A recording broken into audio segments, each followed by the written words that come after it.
Assalamu alaikum, this is Abdurrahman Arif from my channel Abdurrahman Arif Official, which is all about the business problems.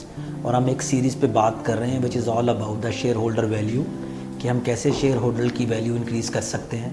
हम 4 parameter के ऊपर बात करते रहे हैं: governance and sustainability, revenue growth, operating margins and asset efficiency. और ये जो सीरीज़ हमारी है ये एसेट एफिशिएंसी के अंडर हम लोग आज बात करेंगे.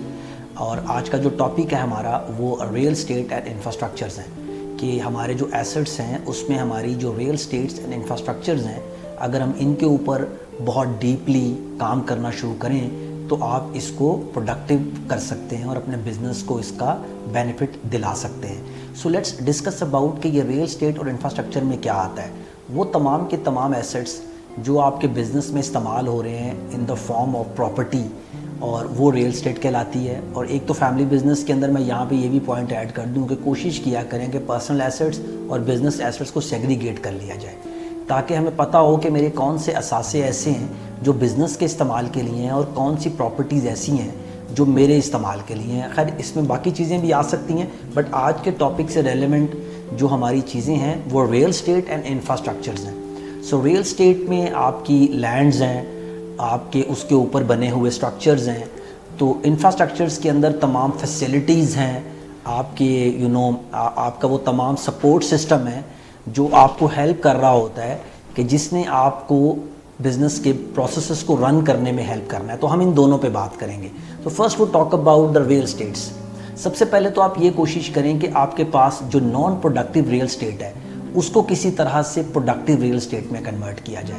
आई can understand you have a property जो कैपिटल गेन के लिए आपके पास है, but I think so if you convert that real estate into some sort of the cash availability, कि आप उसके थ्रू अपनी LCs ले सकते हैं, आप उसको leased as a leased assets use कर सकते हैं. उसके against you can take some facilities which can help you to increase the working capital for the organisation, और वो आपको सपोर्ट करेगा आने वाले दिनों में आपके बिज़नेस की सेल बढ़ाने में और आपको प्रॉफिट कमाने के अंदर. और दूसरी तरफ जो हम बात कर रहे हैं वो हैं आपके इंफ्रास्ट्रक्चर्स. तो इंफ्रास्ट्रक्चर्स के अंदर आप उनको रिकन्फिगर्ड करें, उनको फ्लेक्सिबल करें. बॉयलर्स जो हैं मैंने ऐसी भी कंपनीज़ देखी हैं जहाँ पे बॉयलर का साइज़ बहुत बड़ा है और फैक्ट्री की कैपेसिटी अंडर यूटिलाइज्ड है. जनरेटर बहुत बड़ा लगा हुआ है किसी शॉप पे, और आप शॉप पे कस्टमर नहीं है तो आपने सारी चीज़ें वगैरह बंद की हुई हैं, बट अल्टीमेटली उसका जो लोड है या उसकी जो ऑयल कंजम्पशन है वो सिमिलर चल रही है. तो आप क्या कर सकते हैं कि आप अपनी यूटिलिटीज़ को भी फंक्शंस में या छोटे छोटे फंक्शंस में डिवाइड कर सकते हैं. मे बी आपके पास 3 कैपेसिटीज़ के जनरेटर लगे हों. If there is less load तो आप छोटा अपना जो इंफ्रास्ट्रक्चर है उसको यूज़ करें. अब तो people are moving toward the solar वाली जो हमारी एनर्जी है उस पर जा रहे हैं. तो अपने इंफ्रास्ट्रक्चर्स को भी आप प्रॉपरली प्लान करें.